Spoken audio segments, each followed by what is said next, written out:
اب نبی اکرم صلی اللہ علیہ وسلم کی مدنی زندگی شروع ہوئی۔ اس دور کو 3 حصوں میں تقسیم کیا جا سکتا ہے۔ پہلا دور، اس میں فتنے بپا کیے گئے، اندر سے رکاوٹیں کھڑی کی گئیں اور باہر سے آ کر دشمنوں نے مدینہ منورہ کو صفحہ ہستی سے مٹانے کے لیے چڑھائیاں کی۔ یہ دور صلح حدیبیہ ذیقعد 6 ہجری پر ختم ہو جاتا ہے۔ دوسرا دور، اس میں بت پرست قیادت کے ساتھ صلح ہوئی۔ یہ دور فتح مکہ 8 ہجری پر ختم ہوتا ہے۔ اس دور میں دنیا کے بادشاہوں کو دین کی دعوت دی گئی۔ تیسرا دور، اس میں اللہ کی مخلوق دین میں فوج در فوج داخل ہوئی۔ اسی دور میں مدینہ منورہ میں مختلف قوموں اور قبیلوں کے وفود آئے۔ یہ دور نبی اکرم صلی اللہ علیہ وسلم کی حیات مبارکہ کے آخری دنوں تک ہے، یعنی ربیع الاول 11 ہجری تک۔ مدینہ منورہ پہنچنے کے بعد نبی کریم صلی اللہ علیہ وسلم نے سب سے پہلے مسجد تعمیر کرنے کا فیصلہ فرمایا۔ جس جگہ آپ کی اونٹنی بیٹھی تھی وہ جگہ بنو نجار کے 2 یتیم بچوں سہل اور سہیل کی تھی۔ آپ نے اس زمین پر مسجد بنانے کا ارادہ فرمایا۔ آپ نے بنو نجار کے لوگوں کو بلا بھیجا۔ وہ حاضر خدمت ہوئے تو آپ نے ان سے مسجد کی تعمیر کی بات کی۔ انہوں نے زمین بطور ہبہ قبول کرنے کی درخواست کی، لیکن آپ نے اس زمین کو بغیر قیمت کے لینا پسند نہ فرمایا۔ آپ نے یہ زمین قیمتاً خریدی اور بنفس نفیس مسجد کی تعمیر میں شریک ہوئے۔ اس زمین میں مشرکین کی چند قبریں اور غرقد کے چند درخت بھی تھے۔ رسول اللہ صلی اللہ علیہ وسلم نے مشرکین کی یہ قبریں اکھڑوا دیں اور کھجوروں اور درختوں کو کاٹ کر قبلے کی جانب لگا دیا۔ پھر مسجد کی تعمیر شروع ہوئی۔ آج اس مسجد کو دنیا اسلام مسجد نبوی کہتی ہے۔ نبی اکرم صلی اللہ علیہ وسلم نے مسجد کے بازو میں چند مکانات بھی تعمیر کیے، جن کی دیواریں کچی اینٹوں کی تھیں۔ ان پر کھجور کے تنے رکھے گئے، پھر ان پر کھجور کی شاخیں اور پتے بچھائے گئے۔ یہ ازواج مطہرات کے حجرے تھے۔ ان حجروں کی تعمیر مکمل ہو جانے کے بعد آپ صلی اللہ علیہ وسلم سیدنا ابو ایوب انصاری رضی اللہ عنہ کے مکان سے یہاں منتقل ہوئے۔ مسجد نبوی صرف اسلامی تعلیم کی ادائیگی کے لیے نہیں تھی، بلکہ یہ ایک یونیورسٹی تھی جس میں مسلمان اسلامی تعلیم حاصل کرتے تھے۔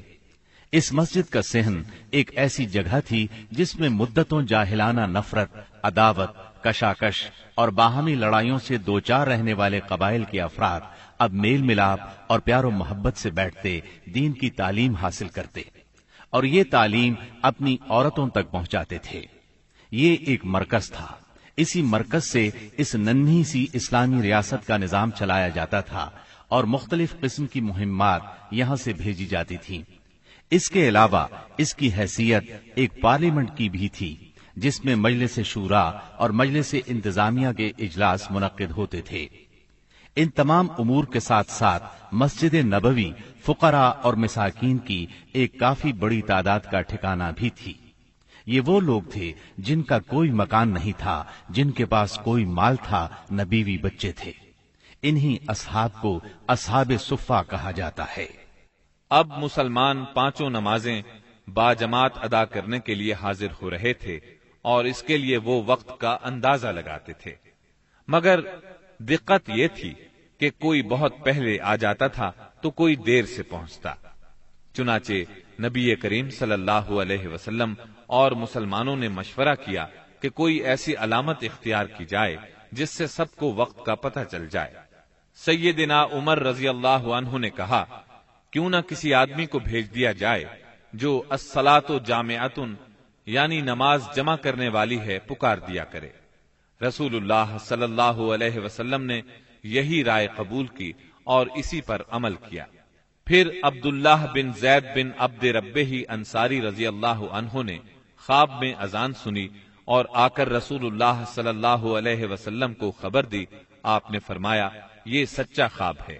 پھر آپ نے حکم فرمایا کہ وہ سیدنا بلال رضی اللہ عنہ کو یہ کلمات القاء کرتے جائیں اور بلال پکارتے جائیں، کیونکہ ان کی آواز زیادہ بلند اور سریلی ہے۔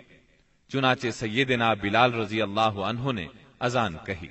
ان کی آواز سن کر سیدنا عمر رضی اللہ عنہ اپنی چادر گھسیٹتے ہوئے آئے اور بولے، اے اللہ کے رسول، اللہ کی قسم میں نے بھی خواب میں یہی الفاظ سنے ہیں۔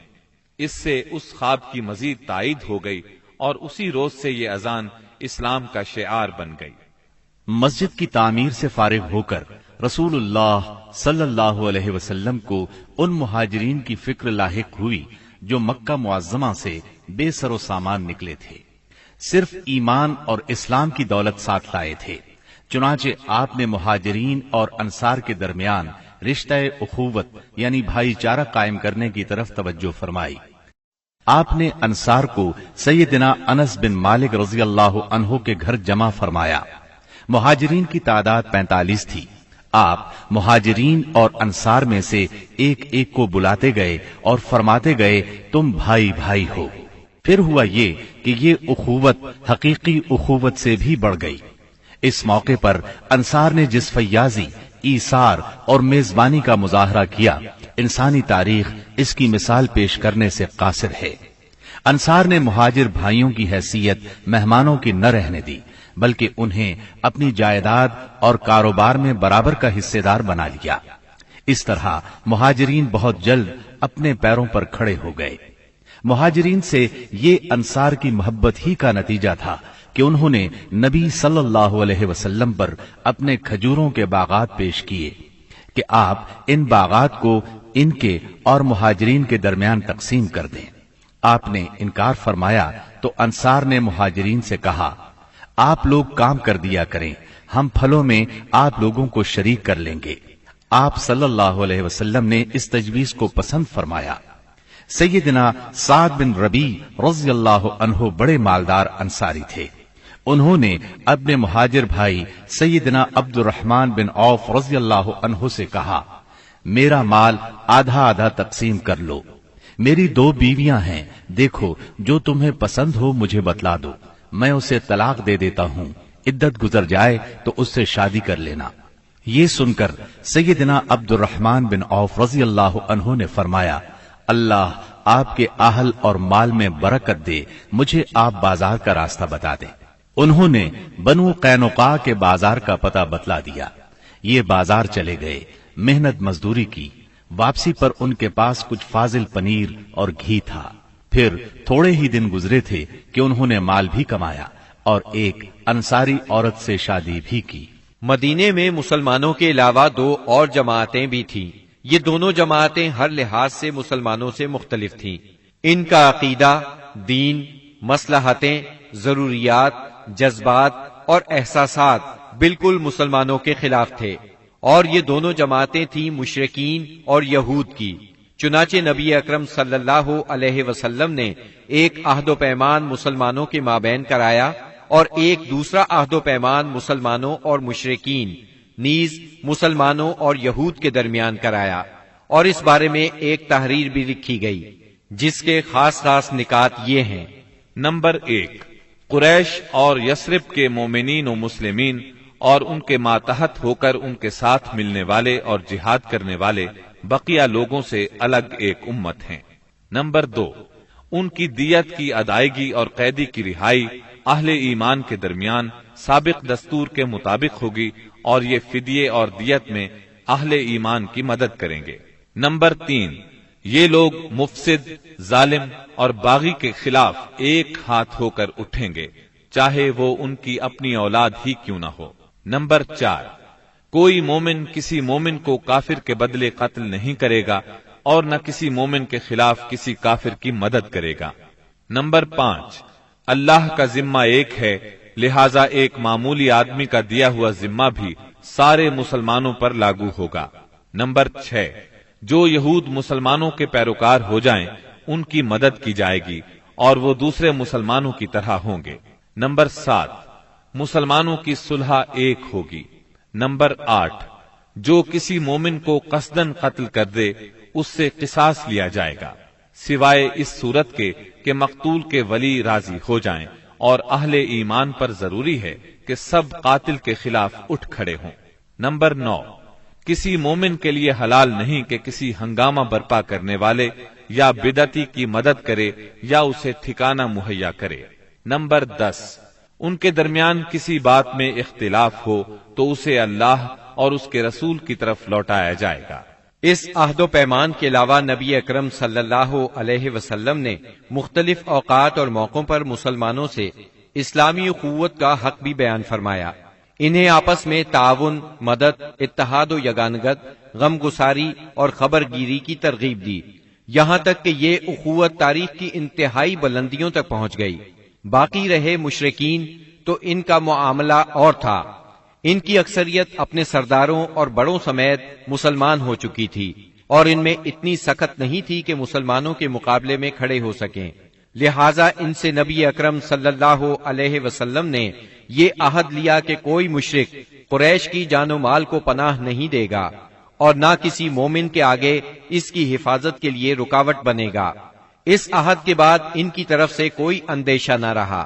باقی رہے یہود تو ان کے ساتھ نبی اکرم صلی اللہ علیہ وسلم نے جو معاہدہ کیا، اس کے خاص نکات یہ ہیں۔